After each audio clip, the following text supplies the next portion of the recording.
Friends, कसे आहेत तुम्ही सगळे? तर आज आपण बघणार आहोत 20 ते 30 रुपयामध्ये कोबी मंचुरियन पण आणि कोबीची भजी पण. जे आपण बाहेर एवढे महाग खातो त्याच्या घरात किती पटकन आणि चटपटीत होतात ते बघूया. त्यासाठी मी एक पाव किलो कोबी घेतलाय, तो आपण किसून घेऊया. आणि किसणीने पूर्णपणे मस्त की त्यांना किसून घ्यायचं आहे अशा प्रकारे, म्हणजे तो बारीक पण होईल आणि थंड पण होईल. आणि त्याच्या किसल्यानंतर त्याच्यावर थोडे मीठ टाकून ते पूर्ण मिक्स करून त्याच्यामधून जे पाणी निघेल ते काढून टाकूया. म्हणजे त्याला वॉश करून त्यांना काढून टाकूया. ही रेसिपी तुम्हाला आवडली तर लाईक, सबस्क्राईब आणि शेअर करायला विसरू नका. बघा, मी असं थोडं थोडं पाणी काढून आणि 2-3 पाण्यातून वॉश करून घेतलं आहे. हे अशा प्रकारे हे पाणी काढून घेतलं म्हणजे ते थोडं सुकं होईल, जास्त ओलसर राहणार नाही. आता मी इथे 2 चमचे कॉर्नफ्लोअर घेतलं आहे, म्हणजे मक्याचं पीठ बोलतात किंवा कॉर्नस्टार्च बोलतात ते. आणि 2 चमचा तांदळाचं पीठ घेतलंय, जे घरातलं आपलं तांदळाचं पीठ असतं ते घेतलंय. इथे 1 चमचा बेसन टाकले आणि चवीनुसार मीठ टाकले. हे सगळं मिक्स करून घेऊया थोडं. त्याच्यामध्ये 1 चमचा लाल तिखट, तर थोडे काळी मिरी पावडर स्प्रेड करून घ्या, किंवा तुम्ही मिक्सरमधून बारीक करून टाकू शकता जेवढी तुम्हाला हवी तेवढी. नंतर अर्धा चमचा आलं लसूण पेस्ट आणि 1 चमचा रेड चिली सॉस टाकलाय. त्याने कलर पण चांगला येईल आणि आपले भजी आणि मंचुरियन जरा स्पायसी पण होतील. तर मी त्या हातानेच मिक्स करते. बघा, हातानेच मिक्स करा, त्याच्यामध्ये पाणी टाकायची गरज नाही टाकत. बघा, मी असंच मिक्स केलं आणि मस्त छान गोळा तयार झालेला आहे. मस्तपैकी पाणी न टाकता पण एवढं मस्त गोळा तयार झालेला आहे आपला मस्तपैकी. तर तुम्ही छोटे छोटे गोल असे गोळे पण तयार करू शकता, किंवा असेच पाहिजे तर तुम्हाला छोटे छोटे असे तुम्ही टाकू पण शकता. बघा, असे गोल गोल मस्तपैकी होत आहेत. त्यातनं जास्त पाणी लागलं नाही, जास्त काही आपण यूज केले, जास्त पिठं पण कोणती यूज केली नाही.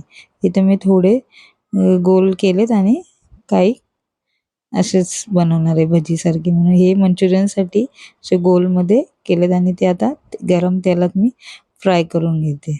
बघा, कुठे सुटले नाही, काय नाही, ती मस्तपैकी आपले मंचुरियन आपले रेडी होत आहेत. ते मी गोल्डन फ्राय करून घेते. जसे की मंद आचेवर किंवा मीडियम फ्लेमवर तुम्ही चांगले गोल्डन फ्राय करून घ्या एकदम. ही रेसिपी आवडली तर लाईक, सबस्क्राईब आणि शेअर करा. बघा, किती मस्त टेस्टी, आणि तुम्ही असे पण खाऊ शकता किंवा त्याच्यात म्हणजे सॉसेस टाकून पण खाऊ शकता. आता मी इथे थोडे थोडे भजी बनवते. ते असे छोटे छोटे गोळे आपण हातावर घेऊन टाकू शकते. बघा, हे पण मी आता गोल्डन फ्राय करून घेते. जे भजीसाठी जे आपल्याला पाहिजे त्याच्यामुळे हे असे छोटे छोटे टाकून मी गोल्डन फ्राय करून घेतलेत. बघा, किती टेस्टी आणि टेम्पटिंग लागतात. असेच नुसते खायला पण तेवढेच टेस्टी लागतील. तर आता आपण मंचुरियन बनवण्यासाठी जे सॉस करणार आहे त्याच्यासाठी आपण एका पॅनमध्ये 2 चमचे तेल टाकले. त्यामध्ये अद्रक आणि लसूण थोडं बारीक बारीक कापून टाकले आहे. ते अर्धा कांदा मी टाकला आहे आणि अर्धी शिमला मिरची इथे चिरून टाकली. तुम्हाला गाजर वगैरे टाकायचे असेल तर तुम्ही टाकू शकता. मी टाकले आणि हे 2 मिनटं तर हाय फ्लेमवर ते कुक करून घे. बघा, म्हणजे ते थोडे इथे 2 चमचे रेड चिली सॉस, 1 चमचा सोया सॉस आणि 1 चमचा व्हिनेगर, 1 चमचा 1 ते 2 चमचे तुम्ही इथे मी 1 चमचा व्हिनेगर टाकलेलं आहे. आणि जे कॉर्नफ्लोअर असतं 1 चमचा, त्याच्यात पाणी टाकून थोडं ते पाण्यात टाकलं आहे. ते थोडं टोमॅटो सॉस पण टाकून घ्या आणि थोडं बॉईल येईपर्यंत हे करा. तुम्हाला जेवढं पाणी, जेवढं सॉस वगैरे पाहिजे असेल तेवढं तुम्ही पाणी ॲड करू शकता. बघा, आता इथे मी मंचुरियन टाकले आहेत आणि हे चांगले मिक्स करून घेऊया आणि आपण 2 मिनटं हाय फ्लेमवरच कुक करू, म्हणजे सॉसमध्ये चांगले डीप होतील आणि अजून टेस्टी लागतील. बघा, तर हे आपले सर्व करण्यासाठी रेडी झालेले आहेत. मी पाहिजे तर थोडा ब्लॅक पेपर किंवा काळी मिरी पावडर आपण वरून थोडी टाकू शकतो.